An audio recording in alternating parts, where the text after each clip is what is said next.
Assalamualaikum warahmatullahi wabarakatuh. Kami dari kelompok 5 akan membahas tentang teori indeks harga saham. Mata kuliah Analisis Portofolio Investasi Syariah, jurusan Akuntansi Syariah semester 4, kelas A. Oke, perkenalkan, nama saya Apriana dan teman saya. Nama saya Melinda Nurhaliza, saya dari jurusan Akuntansi Syariah semester 4A. Pengertian indeks harga saham.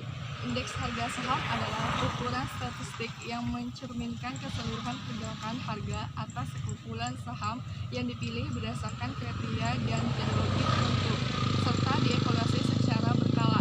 Setiap bursa efek memiliki indeks harga saham yang berbeda-beda. Atau BIE, kita mengenal beberapa indeks harga saham. Indeks yang berisi totalitas saham yang tercatat di bursa dan disebut dengan indeks harga saham gabungan. Selain itu, ada indeks LQ45 yang berisi 45 jenis saham. Ada juga indeks sektoral seperti indeks keuangan, indeks properti, dan sebagainya.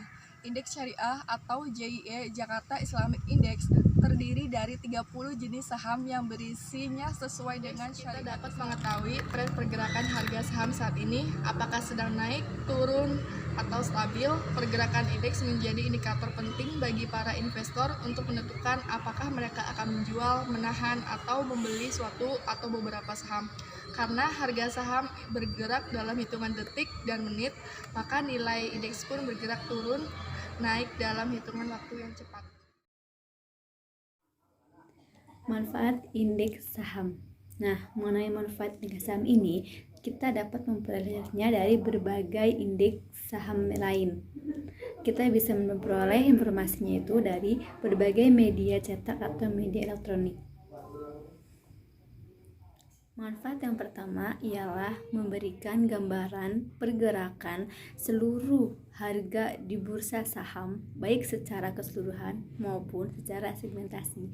Jika seorang investor ingin mengetahui bagaimana pergerakan seluruh harga saham di perdagangan Bursa Efek Indonesia, maka kita dapat melihatnya di IHSG.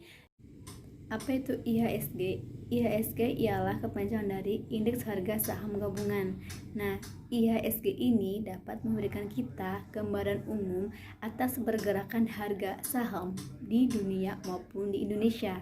Jika IHSG berwarna hijau, maka dapat disimpulkan bahwa harga saham tersebut sedang naik.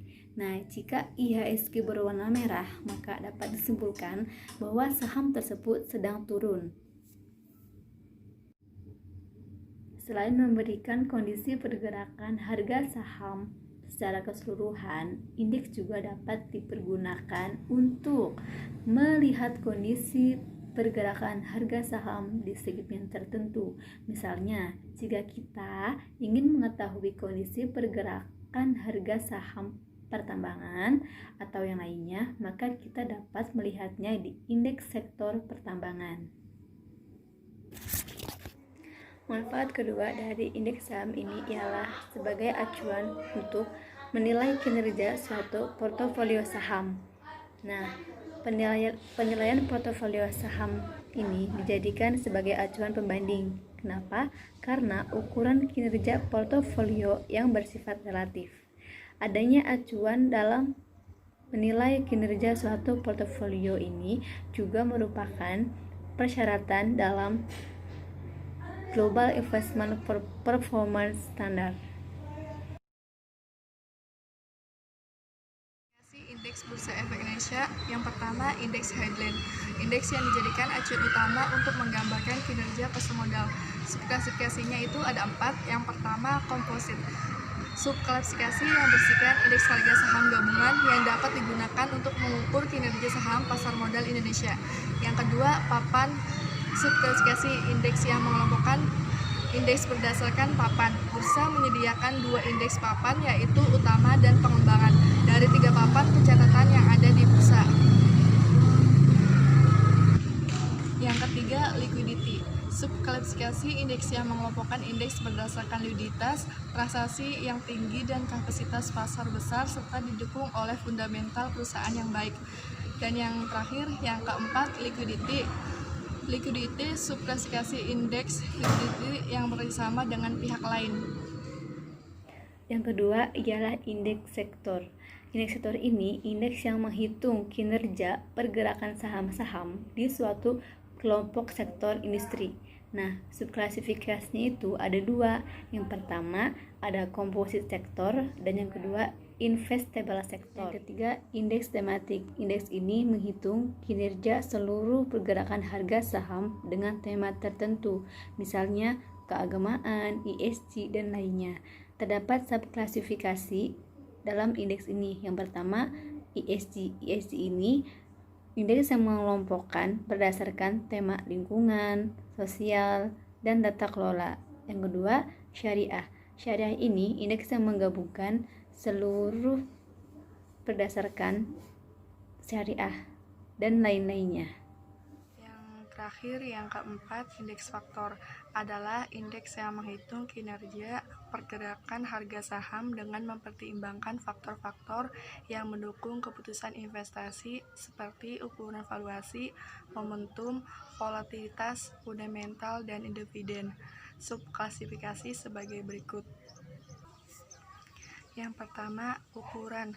Ukuran merupakan subklasifikasi indeks yang mengelompokkan indeks berdasarkan besaran ukuran tertentu dari perusahaan tercatat seperti kapitalisasi pasar, nilai aset. Yang kedua, growth atau flow merupakan subklasifikasi indeks yang mengelompokkan indeks berdasarkan valuasi relatif. Dan yang terakhir, yang ketiga, dividen merupakan sebuah klasifikasi indeks yang berdasarkan dividen yang dibagikan.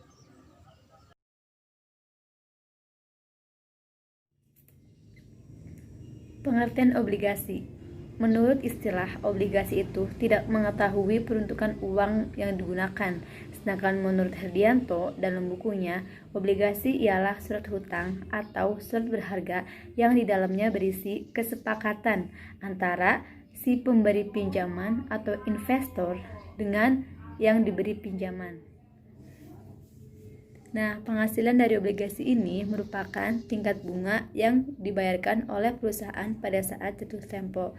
Jika kita ingin membeli sebuah obligasi, maka kita harus memperhatikan kapan tanggal jatuh tempo pembayaran obligasi tersebut. Bisa dibayar per semester atau 1 tahun 2 kali.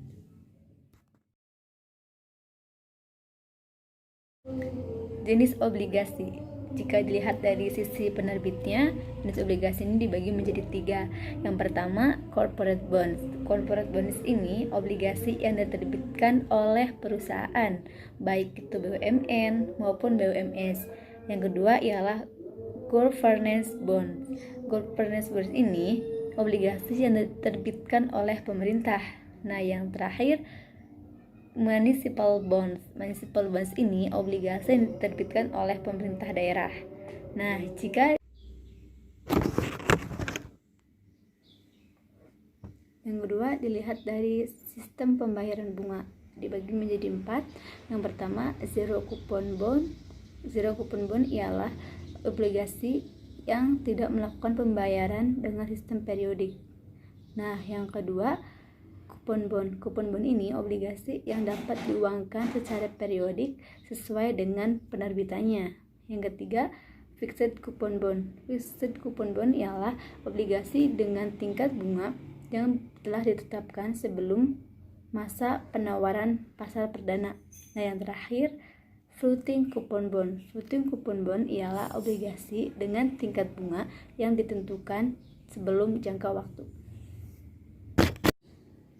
Jika dilihat dari hak penukarannya dibagi menjadi 4. Yang pertama, convertible bond. Convertible bond ialah pemegang obligasi berhak mengkonversikan obligasinya. Nah, yang kedua, actionable bonds. Actionable bonds ini pemegang obligasi berhak untuk menukarkan sahamnya kepada perusahaan milik penerbitnya. Nah, yang ketiga, callable bonds. Callable bonds ini obligasi yang memberikan hak kepada emiten untuk membeli obligasi dengan harga tertentu. Nah, yang terakhir, portable bonds. Taxable bonds ini obligasi yang memberikan hak kepada investor yang mengharuskan perusahaannya itu untuk membeli kembali obligasi tersebut. Dilihat dari segi jaminan ada 3, yaitu A. Guarantee bonds, obligasi yang dijamin dengan kekayaan dari penerbitnya. B. Mortgage bonds, obligasi yang pelunasan bunga dan pokoknya dijamin dengan agunan hipotek. Yang C. Unsecured bonds, obligasi yang tidak dijamin dengan kekayaan tertentu. Yang kelima, dilihat dari segi nilai nominal. Yang A. Conventional bonds, obligasi yang lazim diperjualbelikan dalam satu nominal. Yang B. Retail bonds, obligasi yang diperjualbelikan dalam satuan nilai nominal yang kecil. Obligasi, terdapat keuntungan dan risiko obligasi. Setelah kita mengenal apa itu obligasi, kita kemudian perlu mengetahui apa saja keuntungan dan risiko berinvestasi pada obligasi. Keuntungan obligasi antara lain, yang pertama memberikan pendapatan tetap, yang kedua keuntungan atas penjualan obligasi. Obligasi terdapat risiko. Yang pertama, interest rate risk, harga dari sebuah obligasi akan berubah pada arah yang berlawanan dari perubahan tingkat bunga. Yang kedua, reimbursement risk, akibat adanya perubahan pada tingkat bunga pasar. Yang ketiga, call risk, sebagian perusahaan menetapkan untuk menarik atau membeli obligasi yang diterbitkannya pada harga dan waktu tertentu. Hal ini menyebabkan investor akan mengalami call risk, di mana pada tanggal tertentu perusahaan penerbit obligasi akan menarik kembali obligasinya.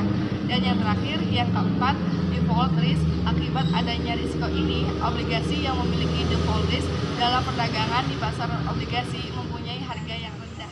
Kurang lebihnya mohon maaf, jika ada salah-salah kata mohon dimaklumi. Semoga bermanfaat. Wassalamualaikum warahmatullahi wabarakatuh.